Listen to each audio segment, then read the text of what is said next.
All right, let's get into this. There's been too much Baldo bunker news this week. There really doesn't it feel that way? Meme Copium's been on every day this week, and Sean and Andrew and Kurt. And by the way, I have become huge fans of those guys. I was catching up on Andrew's stream today, and somebody wrote in like, the toe is jealous of your numbers. And he was writing in last night because we were on our show seeing that Andrew was live, seeing that Legal Mindset was live. And we were like, holy shit, 2,000 people. That's great, man. And we're sitting here going, I wish, we were pulling those kind of numbers. Like even in the morning, we top out at a K, 2,000, that's bueno. Like we were really impressed. And we were telling people, hey, go watch Legal Mindset. He and Sean are on together. That's got to be a good show. Well, Legal Mindset was feeling like spilling some tea last night. Oh, my God. He was talking about the pay situation. There were a lot of people who thought that that when Nick was at his peak and you had the Rittenhouse and the Depp trials, when tens of thousands of dollars would come in one stream, that maybe people should be thrown a few bucks. Now, I'm always of the feeling of if someone asks you to come on a show and they're not offering you money straight up, ask for some. Ask for some or do your own stream if they're making a lot of money. You know who's actually really good? I want to see if the chat gets this. Do you know who does a really good job of taking care of his guests? Like, as far as I'm concerned, the best podcast host in terms of being generous with the money he makes. There's one name I'm thinking of specifically, and kudos to you if you get it. I know the Rumble chat's a little behind, so I'll wait for them a little bit. But there's one guy who is really, I don't want to say anything because when all my shit's done, I can't wait to go back on his show. Kevin Brennan is remarkably generous with his money. I mean, he will call you up, ask you to be on the show, and he'll just tell you flat out, you're going to get this percentage of the super chats. You're like, wow. You don't even have to ask. The guy just offers it to you. He's really great. He's awesome about it. But I don't know, man. I'm a little torn on these stories because on one hand, if you get asked to do a show, then it's on you to ask for money. Now, if that person tells you they're going to give you money and they don't, then I would never work with that person again. Their word means shit, and they're a lying liar who lies.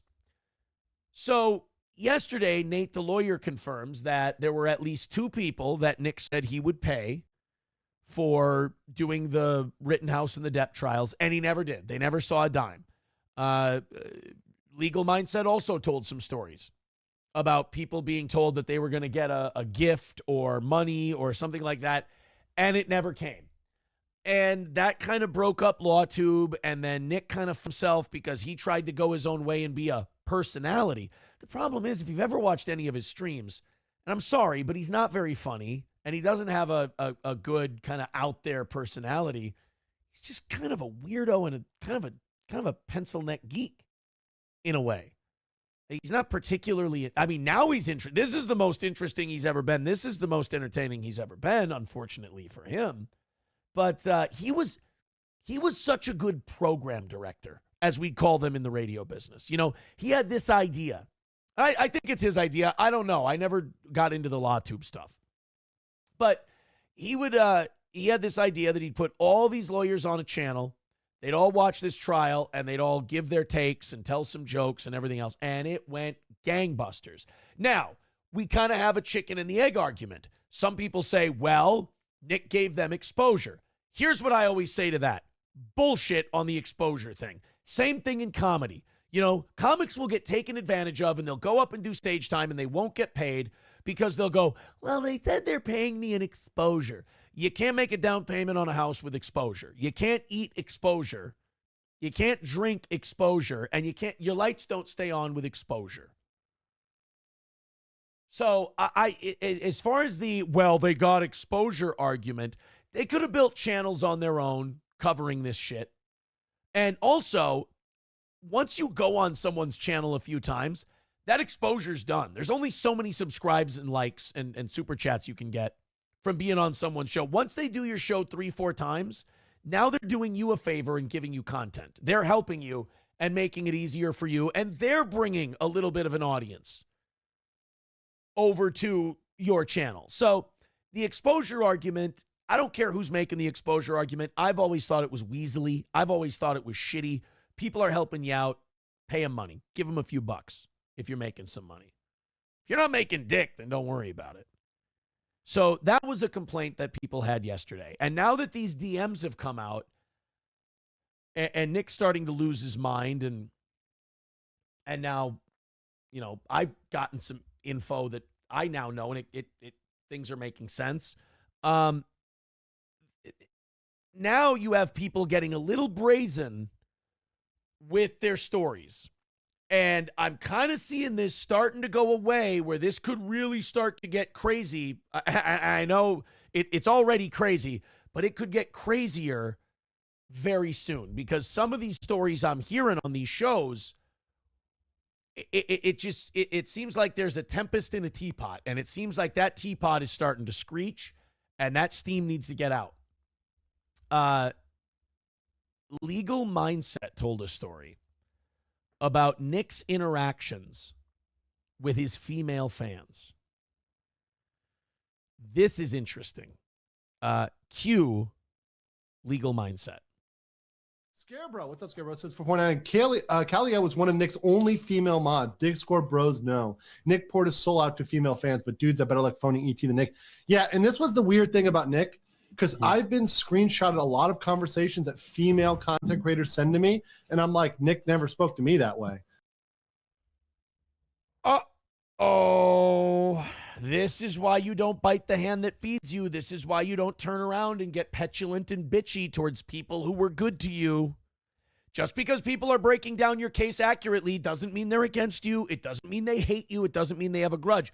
But when you start talking shit and you've got your nose wide open, they're going to bury you.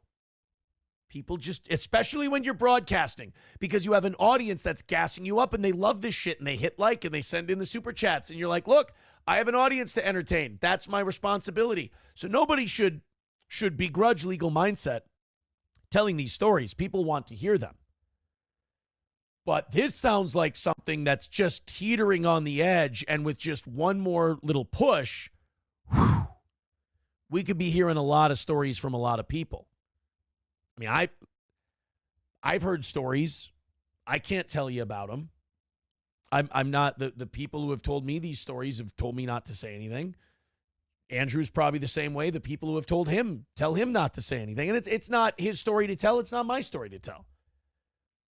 But remember, for that Kalia, I'm sorry if I'm mispronouncing the name, for her to come out and release those DMs, it was Nick being shitty to the Clippers, particularly Alyssa Clips, who he gave permission to clip him and then took it away and got really about it. So she decided to release DMs because she had had enough. Well, what's it going to take some of these women who have been talking to Legal Mindset for them to start releasing some DMs? And you know how these accusations from women with inappropriate contact and things like that, you know how those go. If there's one true accusation, there's going to be 4. There's going to be 5. There's going to be 6. So this is very interesting.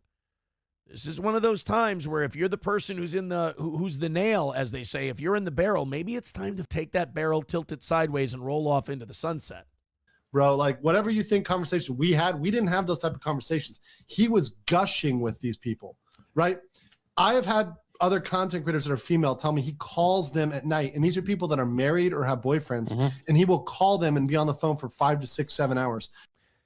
I'm surprised this dude didn't get the living fucking shit beat out of him. And I'm not saying that because I don't like the guy. I'm saying, like, let's say your girl was up for 5 or 6 hours, and she was just talking to some dude, and then you look at a picture of who it is, and you go, "Oh, I'll pay this guy a visit." Like, this is not a threatening guy. I mean, that's a dangerous game to play, dude. That is a dangerous game to play. And now we have all these women who feel comfortable telling Andrew these stories. By my experience, it's only a matter of time. I mean, you look at Weinstein, Cosby, all these people who had all these accusations come out all at once. One domino, R. Kelly's another one. One domino falls, the other ones fall in real quick succession. So this is a really interesting thing to keep an eye on. But I mean, married people talking to each other for 6-7 hours at a time and all this, I don't know, man. And here's the problem. As a guy who's cheated multiple times, and I do consider, for the record, I do consider swinging cheating. Now and probably then. The thing about cheating is, if you do it once, you'll probably do it again and again and again. And I can tell you, the only thing that can stop behavior like that is getting it treated. You have to get that behavior treated so that you can learn different neural pathways and different behaviors to cope with that. You can't just raw dog cheating. Well, for more than one reason. But you can't just cold turkey cheating, because there's an impulse there. There's a problem there. So if this guy is being unfaithful like this, talking on the phone, creeping on these girls, he's not gonna stop. Like that behavior is going to continue because there's something about it they're addicted to. And I'm guessing it's being kind of a dork in high school and college and your early adulthood, not being very good with women. But then when you get money, you don't have to be good with women anymore. And so then you just can't help yourself. It's like you have nothing and then you have a lot, you're going to go overboard. What type of married man is on the phone with another woman for 5 to 6, 7 hours? One that desperately wants his ass kicked. I mean, Jesus Christ, dude. I mean, in a way, it's ballsy, right? Like, in a way, you're like, well, I mean, shit. You know, nobody beat the shit out of you for it? No, I mean, all right. Mm-hmm. Wow. Mm-hmm. I gotta go. My kid needs to go to school. Well, no, at some point they're like, my boyfriend is having questions about this, you know? Uh-oh. And this is after they've been propositioned, right? Oh, so there was propositioning going on, Andrew said. You know, you can tell that Andrew is really enjoying this because Nick's been such a piece of shit to him. Like, he said stuff about Andrew that you don't need to say. It's not about critiquing each other or criticizing each other. It's just being bitchy and snippy.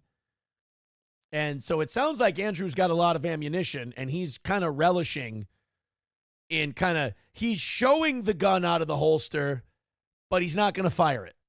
He's going to let somebody else fire it. If this is the kind of fire that if it builds, it can become a wildfire very quickly. Usually a story like Andrew's comes out, then somebody feels empowered and comfortable to tell their story publicly, and then everybody else feels comfortable to come out and tell their story publicly. Good boy. And the boyfriends and the husbands being like, hey, what's going on here? Again, I'm surprised. Maybe they live too far away, but I mean, that just seems like you're asking for an ass whooping. You know, one you can't defend yourself from. Yeah. So Nick's like, they could join. I don't care. Yeah. Root for one more. Oh, Sean's a funny man. He really is. So is Andrew. I like Andrew, too. I know that in that stream, someone was like, Steel Toe's jealous of your views. And, like, you could tell, again, he had something in the holster for me that he wanted to fire off a shot my way, and he held back. I was like, well, that's nice. But no, Andrew, that's bullshit. I was very happy that you had so many people watching you. I thought that was cool. Something I'd like to aspire to. Someday. That is, woo. That is, as the kids say, that's some hot tea. And I'm telling you, man, that Andrews, he kind of seems like he's enjoying it a little bit. And, hey, why not? Someone's talking a bunch of shit on you. And, you know that you've got the goods on them. Why not? Triple N says, so the women willingly talk to him for 5 or 6 hours. Well, Triple N, let me tell you something about some women. Some women, not all. Some women can be total whores. And, and a guy can be ugly, check. A guy can just be absolutely uncharismatic, check. But the guy can have a foot of money and internet fame, check. And women will be like, I just, that's all that matters is the status and the money, the status and the money, the status and the money. And it works for some of them. I'm sure there were people he tried to talk to for 6 or 7 hours and they weren't interested because that's not the kind of thing that does it for them. But the ones where it does do it for them, 5 or 6 hours doesn't seem that bad. Those women might see it as an investment, perhaps, a branch, if you will. Or some of them might just be women who are fans of someone. Women make this mistake because a woman can talk to a guy for 5 hours and be like, I don't feel any romantic connection to him. I just like talking to him. Men don't have that gene. Men talk to a woman for 5 or 6 hours and they're like, she wants to. So women are perfectly capable of talking to a guy for 5 or 6 hours and being like, okay, we're good, not knowing that she just gave this guy the idea unintentionally that, maybe she would. Maybe she would. People are saying spill the beans. Yeah, I mean, that's up to them to spill the beans. I'm glad Andrew didn't because, it's not really your place and also if people DM you stuff like that and you don't keep it private, then you've lost those people's confidence and they're not going to talk to you about that stuff anymore. So I get it. I understand.